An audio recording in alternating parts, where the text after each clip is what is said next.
Hey everybody, Mike Chipperini here from Chipper's Island Adventures, and in this video I'm going to discuss my wish list. That is, the things I'd like to purchase for my rig in the year 2022.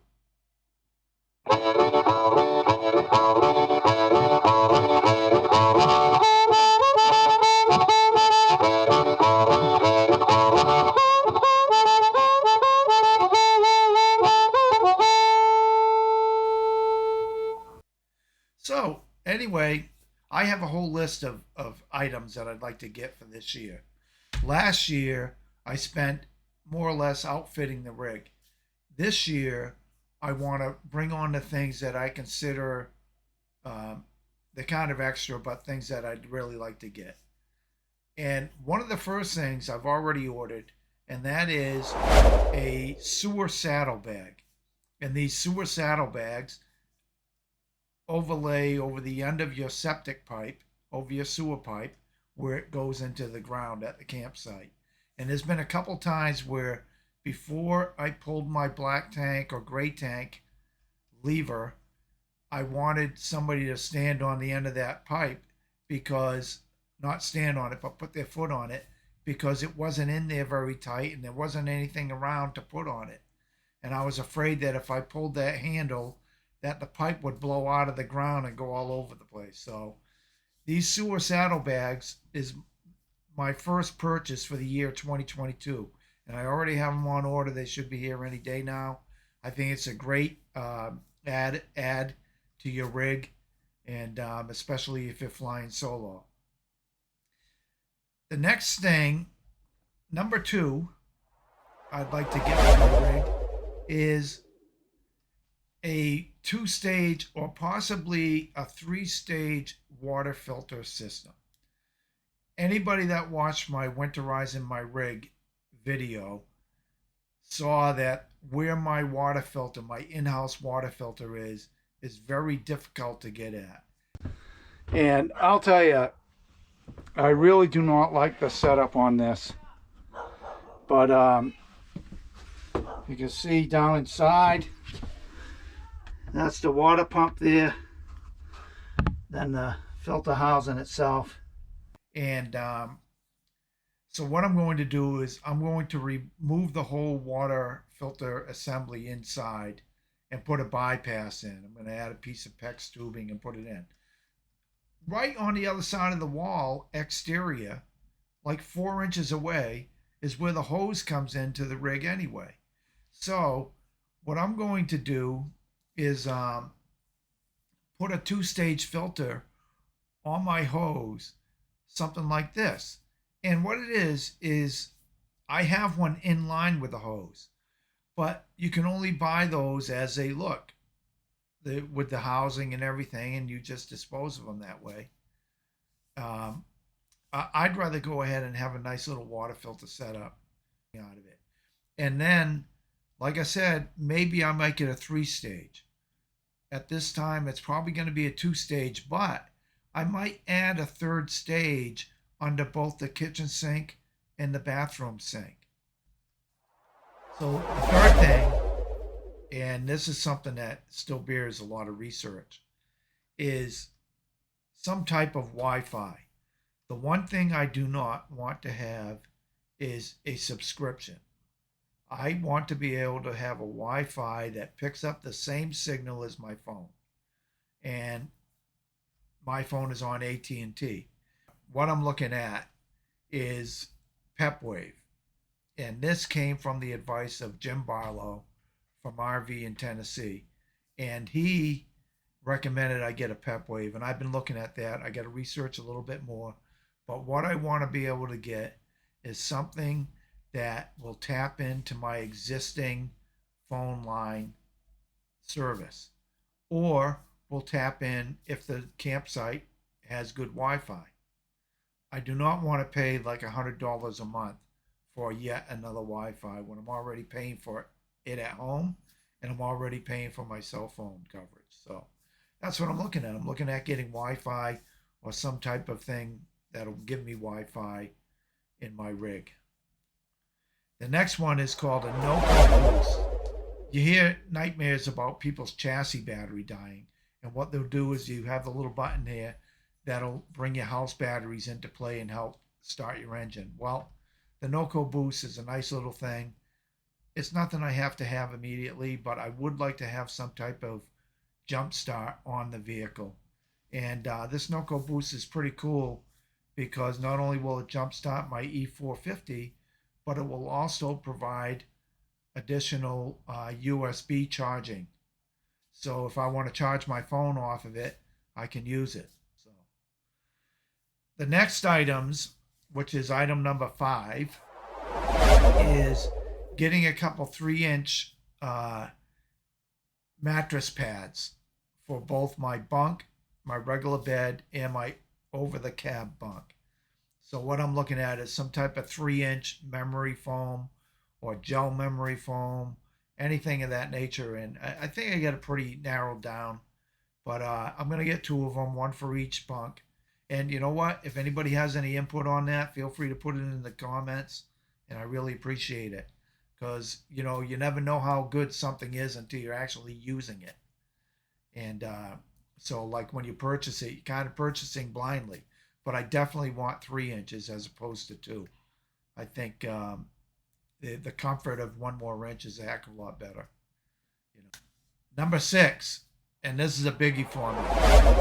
My Odyssey, Integra Odyssey 24B, comes with 1 fan, and that is located in the bathroom. And that fan is only about this big. I think it's a 4-inch fan. And let's face it, that doesn't move squat as far as air is concerned. So what I want to do is replace that whole apparatus with a max air fan. And I want to get the one that you can turn the fan on and leave it on even if it's raining out. So that's what I'm looking at. And when it closes, it has a really low profile, which is kind of nice. So that's what I'm looking at. And it's a pretty easy install. It's a couple wires, a few screws. And the hardest thing is getting the old die core off and putting in a new one. So I'm really looking forward to that. That's going to be one of my first purchases, actually, is to get that fan. That'll be in the once the weather warms up. Speaking of rooftops, I also want to get solar panels. So this is item number 7. And I want to get 2 200-watt solar panels. And I don't feel I need more than that. I want to preserve some of the roof space up there to be able to get up there if I need to. And so that's what I'm looking at. And, you know, the spread, the price spread on these going from company to company is, you know, can be fairly significant. There's a sweet spot, and that's what I'm shooting for. And yeah, so solar panels, I'm definitely looking forward to putting them up there. Once again, it's a very easy install, and I think it's a great add-on feature. I think all rigs ought to have a couple solar panels. And if you're going to get them, try to get the maximum capacity that you can. Max capacity, which in this case, when I say that, I'm getting 200 watt, and maximum efficiency. Not all solar panels are created equal. So hopefully that'll work out pretty good for me. The next one is kind of, you know, one of those little things, but I'd really like to upgrade the speakers in my cab, because I don't know who put those speakers in. They sound okay. And I like to listen to music going down the road. If you're into sound, you're better off swapping out the stock speakers and getting something better.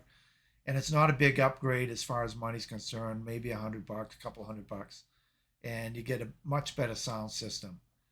And speaking of that, that brings me to something else. I'd like to soundproof the cab. And I'm slowly researching that. And it's one of those things that's a little tricky, or it can be. But one of the first places I'll probably start with is the doghouse.